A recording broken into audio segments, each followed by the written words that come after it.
자, 여러분, 최근에 충격과 공포의 국회의원 총선 결과 다들 잘 보셨을 겁니다. 지금 그야말로 우리나라의 경제가 파탄나버리고 있는데도 불구하고 한 특정 정당이 무려 180석에 달하는 압승을 거두어 버렸습니다. 대한민국 역사상 정말 초유의 사태가 벌어진 셈인데 저는 정말 진심으로 우리나라의 미래가 어디로 흘러가게 될지 걱정이 됩니다. 우리나라의 미래가 어디로 흘러가게 될지 걱정이 됩니다. 자, 그런데 최근에 조금 이상한 일들이 벌어지고 있습니다. 저쪽에서 소위 연구원장이네 뭐네 한 자리씩 맡고 있었던 사람들이 갑자기 총선 결과가 무섭고 두렵다면서 도망을 가고 있다라는 것이죠. 도망을 가고 있습니다. 아니, 한 자리씩 받고 샴페인을 터트려도 모자란 판국에 직에서 물러나겠다고요? 양보하겠다고요? 다른 사람들도 아니라 저짝 사람들이? 조금 이상하지 않습니까? 심지어 그 지독했던 시민이조차도 정치 비평을 그만두겠다라는 놀라운 소리를 하고 있습니다. 특히 유시민이는 이번에 180석 숫자까지 정확하게 언급을 했던 사람인데 이 인간들이 갑자기 뭐가 그렇게 무서워가지고 한 발자국씩 빼고 있는 걸까요? 평소 이 양반들의 면면을 속속 잘 알고 있는 우리 같은 사람들이 바라볼 때 그렇죠. 이거는 뭔가 조금 이상한데? 이것들이 왜 이러지? 얘네들 진짜 뭐 있나? 이런 생각이 든다는 겁니다. 한번 신중하게 접근해 봅시다. 안 그래도 최근에 이번 총선 결과를 앞두고 유독 사전투표에서만 이상할 정도로 몰표가 나와가지고 논란이 되고 있습니다. 사전투표에서만 한쪽 정당의 몰표가 나와가지고 좀 논란이 많이 되고 있습니다. 우리 신중하게 오늘 한번 접근해 보겠습니다. 다들 잘 아시겠지만 보수 후보자들 중에서 소위 비중이 좀 있다고 평가받던 사람들은 이번에 다 나가 떨어졌습니다. 황교안, 오세훈, 나경원, 김진태 등등 어지간한 사람들은 이번에 전부 다 나가 떨어졌습니다. 체급이 조금 묵직하거나 명성이 있거나 잠재적인 대권 후보 물망에 오른다 싶은 사람들은 여지없이 고배를 마시고 있죠. 그런데 참 재밌는 것은 유독 사전투표에서만 더민주에게 몰표가 나오더라는 겁니다. 놀랍게도 선거 당일에는 미통당 후보들이 압도적으로 이기거나 밀리더라도 작은 차이로 밀리는 등 크게 대활약을 하는 경우가 많은데 본선거에서는 이상하게 유독 사전투표일만 살펴보면 더민주에게 몰표가 가 있더라는 겁니다. 더블 스코어로 말이죠. 우리 시청자분들은 이 현상을 어떻게 바라보십니까? 조금 석연치 않죠. 더 이상한 거는 이게 한두 군데가 아니라 서울 수도권 수백 군데가 상당수가 이런 식으로 흘러가고 있더라는 겁니다. 본투표일에는 미통당이 생각외로 약진을 하거나 심지어 압승을 거두고 있는 곳들이 수두룩한데 이상하게 유독 사전투표만 한번 까보니까 더민주가 60%가 넘는 압도적인 비율로 몰표를 받고 있다는 거죠. 더블 스코어로 말입니다. 문제는 이런 곳들이 한두 군데가 아니라는 겁니다. 어지간한 지역들 대부분이 다 이런 식으로 수도권에서 흘러가고 있습니다. 사전투표에만 항상 거의 60%가 넘어가는 압도적인 몰표를 받고 있더라는 것이죠. 이게 이상해가지고 지난 20대 총선과 한번 비교를 해봤더니 예전에는 사전투표와 본투표 당일에 사람들이 그 사전투표할 때와 본투표할 때 그 양대 선거일 당일에 사람들이 각 정당에 지지했던 비율의 격차가 그다지 크지가 않았습니다. 과거에는 이렇게 크지가 않았어요. 근데 이번 21대 총선에만 들어서 이상하게 유독 사전투표에서 한쪽 정당이 몰표를 받고 있더라는 겁니다. 섣부른 주장은 맞습니다. 물론 조심해야 되겠죠. 여러분들도 조심하셔야 됩니다. 얘네들은 무슨 말꼬리든 잡기 때문이죠. 하지만 우리가 일단 있는 그대로 드러난 통계 자료만 놓고 정말 객관적으로 한번 살펴보자면 분명히 뭔가 좀 이상하게 석연치 않게 돌아가는 것도 있더라는 겁니다. 일단 이번 선거는 사전선거 투표율이 유독 이상할 정도로 높았습니다. 지난 선거에서는 약 12% 정도밖에 안 됐었는데 이번에는 이게 26% 이상 치솟으면서 역대급으로 사람들이 달려들었고 약 1100만 명에 달하는 엄청난 인구가 사전투표를 실시했다고 합니다. 그리고 이상한 것은 사전투표 결과가 당일 투표와 전혀 달랐다는 겁니다. 사전투표 결과가 당일 본투표와는 전혀 다르더라는 것이죠. 서울 수도권 거의 모든 지역에서 민주당 표만 10에서 16% 이상씩 골고루 높게 나왔는데 사전투표만 따로 떼고 보면 사전투표 때는 민주당이 거의 2배 이상 높게, 즉 60% 이상 몰표를 득표한 사례가 수두룩합니다.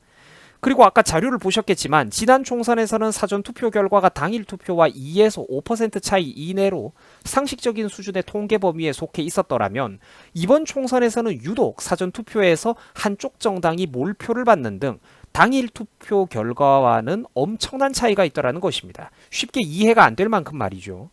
심지어 이번 사전투표를 살펴보시면 50대 이상, 심지어 60대 이상 어르신들의 표가 압도적입니다. 보통 어르신들이 어디를 많이 찍는지는 잘 알고 계실 거예요. 근데 이럼에도 불구하고 60대 이상 어르신들의 표가 압도적인데도 불구하고 민주당이 더블 스코어로 거의 2배 넘게 사전투표 몰표를 받아간다? 그렇죠. 조금 이상하다는 거예요. 굉장히 이상하잖아요, 이게. 지금 이 선거 결과는 50대, 심지어 60대 이상 어르신들이 민주당에 몰표를 줬다는 소리입니다. 50대, 심지어 60대 이상의 어르신들이 민주당에 몰표를 줬다는 소리입니다.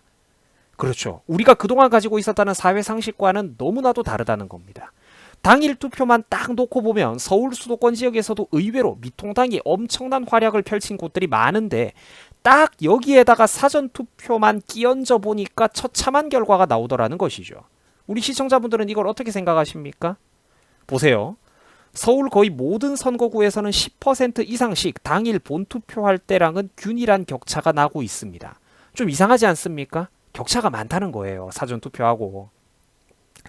사전투표 때만 유독 사람들이 일관되게 민주당에 몰표를 주면서 이번 선거들과는 비교도 되지 않는 그런 이제 이전 선거들과는 비교가 되지 않는 압도적인 사전투표율을 이번에 기록을 하더니 민주당에 그래 대승을 만들어줬다? 사전투표 몰표를 받아가지고 이게 순수하게 여러분들 통계 확률적으로 자연 발생하려면 이게 확률이 얼마나 된다고 생각을 하십니까?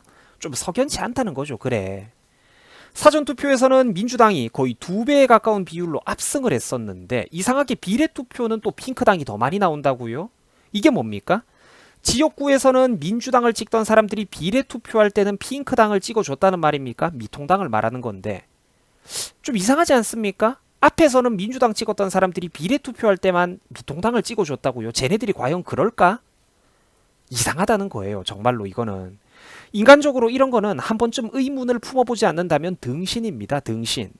이 사건이 앞으로 어떻게 풀려나갈지는 잘 모르겠지만 너무 이제 정보가 한정돼 있으니까요. 유튜버는. 이 사건이 앞으로 어떻게 풀려나갈지는 모르겠지만 우리가 확실한 것은 진짜 이런 사건은 두 눈 크게 뜨고 한번 지켜봐야 된다는 겁니다. 근데 제가 한 가지 걱정이 드는 것은 바로 이 인간들입니다. 이 인간들이 제대로 일을 할 수 있을지 없을지 솔직히 좀 걱정이 됩니다. 제가 지금 주작이라고 난리를 치라는 게 아니에요. 이 사람들한테. 역풍 불면 큰일 나겠죠. 물론 조심을 해야 됩니다. 증거가 있어야 되겠죠.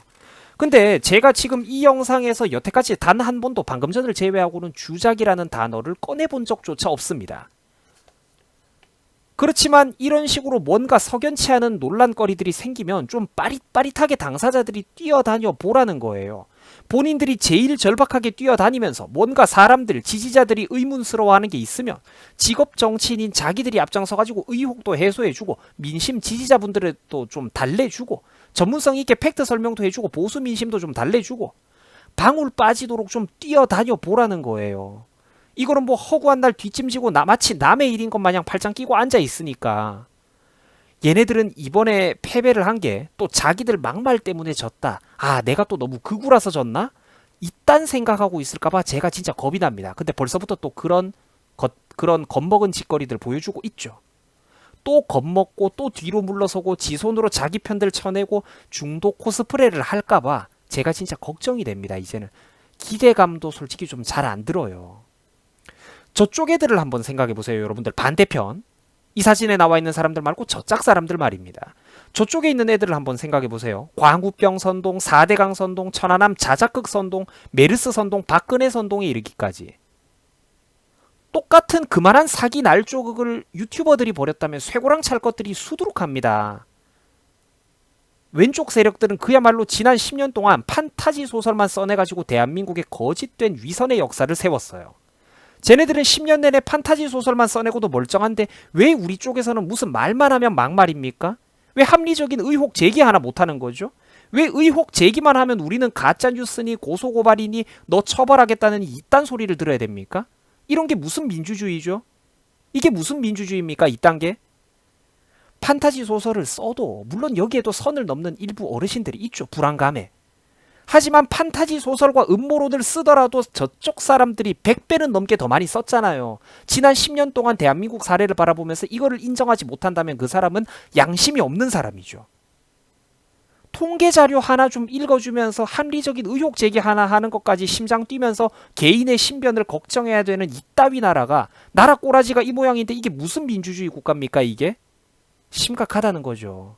좀 이런 이만큼이나 기울어버린 운동장에 대해서 제발 좀 미통당 현역에 있는 분들이 스스로 팔을 걷어붙이고 나서라는 거예요. 그래 우리가 잘못 생각하고 있는 게 있으면 니들이 의혹도 좀 해소해주고 전문성 있게 팩트 설명도 해주고 보수 민심도 좀 달래보라는 거예요. 너네 일이잖아. 정권 바뀌면 니들이 제일 큰 수혜를 보잖아. 좀 자기 일처럼 앞장서서 뛰어다니라는 거예요. 방울 빠지도록. 이거 우리 일입니까? 이게 너희 일이지? 허구한 달 뒷짐지고 남의 일인 것 마냥 팔짱 끼고 앉아있으니까 그거는 좀 내가 아니다 싶은 거예요. 자, 여러분들 수고하셨습니다. 그래도 행복한 주말 잘 보내시기 바랍니다. 이 사건이 어떻게 매듭지어질지 우리 두 눈 크게 뜨고 한번 잘 살펴봅시다. 추가되는 정보가 있으면 앞으로도 계속해서 올려드리겠습니다. 자, 여러분들 수고 많았습니다.